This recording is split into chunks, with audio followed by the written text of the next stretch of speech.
பெருந்தலைவர் காமராசரை தந்த இந்த புண்ணிய பூமி தவப்புதல்வரை தந்திருக்குது. ஒரு 9 வயதானவர் மேடையில பேசுறாரு. கர்ம வீரர் காமராசர் அவர்கள் முதலமைச்சராக இருக்கும்போது அவர் தேர்தல் பிரச்சாரத்துக்காக வர்றாரு. ராமநாதபுரம் பக்கம் போறாரு. இன்னும் நான் வர்றதுக்குள்ள யாரோ பேசிக்கிட்டு இருக்காங்கன்னு, இது யாருன்னு ரொம்ப சின்ன பயலா தெரியுதேன்னு அப்படின்னாரு.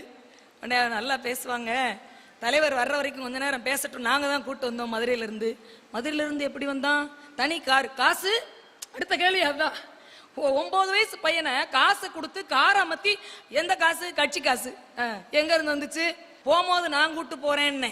பெரியவங்க யாராவது வயசானவங்க இருந்தா அந்த கார்ல அவங்கள அனுப்புங்க, நான் சும்மா தானே போறேன். யாரு? முதலமைச்சர் கார்ல ஒரு 9 வயது மாணவரை ஏத்திக்கிட்டு ராமநாதபுரம் அவுட்டர் வந்தவனை இறங்க சொல்லி, என்ன படிக்கிற?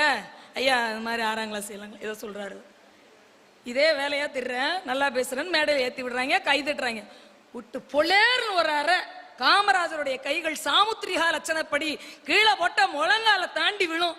ராஜயோகம் உள்ள கை, கொடுத்து கொடுத்து நீண்டு போன கை, விட்டா எப்படி இருந்திருக்கும்? செவிழு செவ்வங்குது. நையா அடிச்சிட்டீங்க. பிறகு என்ன? படிக்கிற வயசுல மேடையில் ஏறி பேசிக்கிட்டு தெரிவியோ, அதுவும் அரசியல் கூட்டங்கள்ல. சரி விடு, என்னைய பிடிக்குமா? நீங்க தான் உயிரியா? என்ன படிக்கணும்னு நினைக்கிற? ஐயா நான் IAS படிக்கணுங்க ஐயா, ஆனா அதுக்கு நிறைய இங்கிலீஷ் படிக்கணுமா ஐயா? எனக்கு தமிழ் மட்டும்தான் ஐயா தெரியும்.